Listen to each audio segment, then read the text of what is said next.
રાજકોટ જિલ્લામાં અનાજ સગેવગે કરવાનું કૌભાંડ સામે આવ્યું। બારોબાર વેચાણ થાય તે પહેલા જ અનાજ ઝડપી લીધું। ઉપલેટાના મામલતદારે અનાજનો જથ્થો ઝડપી લીધો હતો। સરકારી માર્ક અને પાવતી વગરનું અનાજ પકડ્યું છે। 1120 કિલો ચોખા જ્યારે 11 કિલો ચણાનો જથ્થો જપ્ત કરવામાં આવ્યો। સાથે એક વ્યક્તિને સરકારી અનાજ સાથે ઝડપી લેવામાં આવ્યો છે।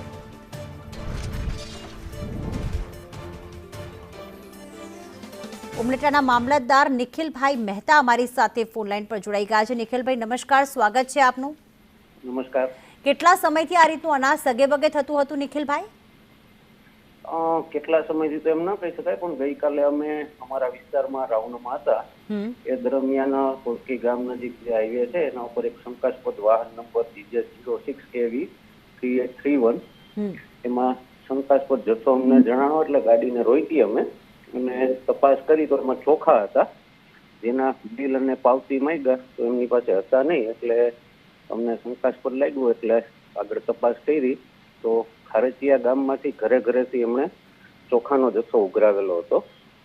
આવો કુલ અંદાજે 1120 કિલો ચોખા, જેની અંદાજિત બજાર કિંમત 30,240 અને વાહન સહિત 1,11,000 કિંમતનો જથ્થો અમે ગઈકાલે સીઝ કરેલો છે।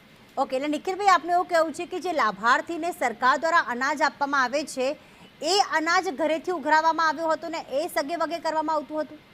જી જી જી, હવે આગામી સમયમાં શું પગલાં ભરવામાં આવશે આવું ન થાય? આગામી સમયમાં અમે હવે ગામે તપાસ કરશું કે ભાઈ કયા લોકોને જથ્થો મળવા પાત્ર છે, એમાંથી કેવા લોકોને આવી રીતે વેચે છે કે જેમને જરૂર નથી, તો એવા લોકોને અમે સરકારનો આ જથ્થો જે મફતમાં મળે છે એને બંધ કરવા માટેની કાર્યવાહી કરશું। બિલકુલ, આભાર સંદેશ ન્યૂઝ સાથે વાત કરવા બદલ।